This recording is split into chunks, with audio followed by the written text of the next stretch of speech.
Jean, chapitre 10. En vérité, je vous le dis, celui qui n'entre pas par la porte dans la bergerie, mais qui y monte par ailleurs, est un voleur et un brigand. Mais celui qui entre par la porte est le berger des brebis. Le portier lui ouvre, et les brebis entendent sa voix. Il appelle par leur nom les brebis qui lui appartiennent, et il les conduit dehors. Lorsqu'il a fait sortir toutes ses propres brebis, il marche devant elles, et les brebis le suivent, parce qu'elles connaissent sa voix. Elles ne suivront point un étranger, mais elles fuiront loin de lui, parce qu'elles ne connaissent pas la voix des étrangers. Jésus leur dit cette parabole, mais ils ne comprirent pas de quoi il leur parlait. Jésus leur dit encore en vérité, je vous le dis, je suis la porte des brebis. Tous ceux qui sont venus avant moi sont des voleurs et des brigands, mais les brebis ne les ont point écoutés. Je suis la porte. Si quelqu'un entre par moi, il sera sauvé. Il entrera et il sortira, et il trouvera des pâturages. Le voleur ne vient que pour dérober, égorger et détruire. Moi, je suis venu afin que les brebis aient la vie et qu'elles soient dans l'abondance. Je suis le bon berger. Le bon berger donne sa vie pour ses brebis. Mais le mercenaire, qui n'est pas le berger et à qui n'appartiennent pas les brebis, voit venir le loup, abandonne les brebis et prend la fuite, et le loup les ravit et les disperse. Le mercenaire s'enfuit parce qu'il est mercenaire et qu'il ne se met point en peine des brebis. Je suis le bon berger. Je connais mes brebis et elles me connaissent, comme le Père me connaît et comme je connais le Père, et je donne ma vie pour mes brebis. J'ai encore d'autres brebis qui ne sont pas de cette bergerie. Celles-là, il faut que je les amène, elles entendront ma voix, et il y aura un seul troupeau et un seul berger. Le Père m'aime parce que je donne ma vie afin de la reprendre. Personne ne me l'ôte, mais je la donne de moi-même. J'ai le pouvoir de la donner, et j'ai le pouvoir de la reprendre. Tel est l'ordre que j'ai reçu de mon Père. Il y eut de nouveau, à cause de ces paroles, division parmi les Juifs.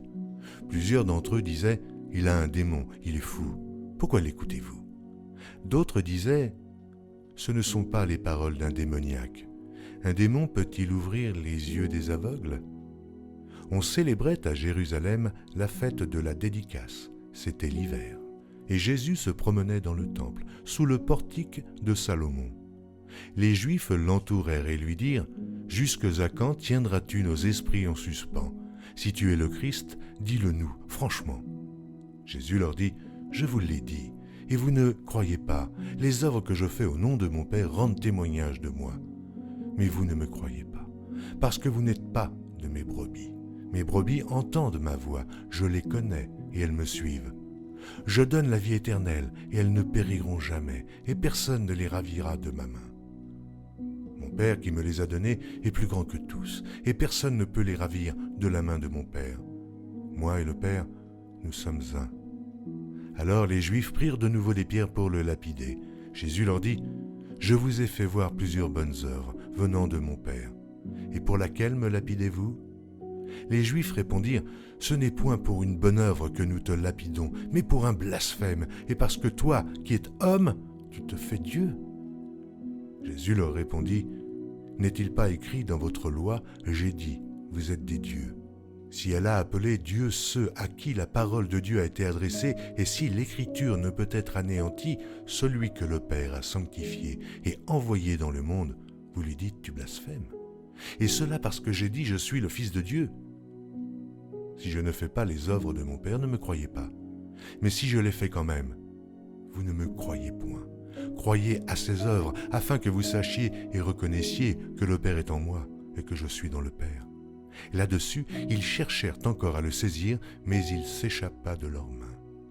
Jésus s'en alla de nouveau au-delà du Jourdain, dans le lieu où Jean avait d'abord baptisé, et il y demeura. Beaucoup de gens vinrent à lui, et ils disaient « Jean n'a fait aucun miracle, mais tout ce que Jean a dit de cet homme était vrai. » Et dans ce lieu-là, plusieurs crurent en lui.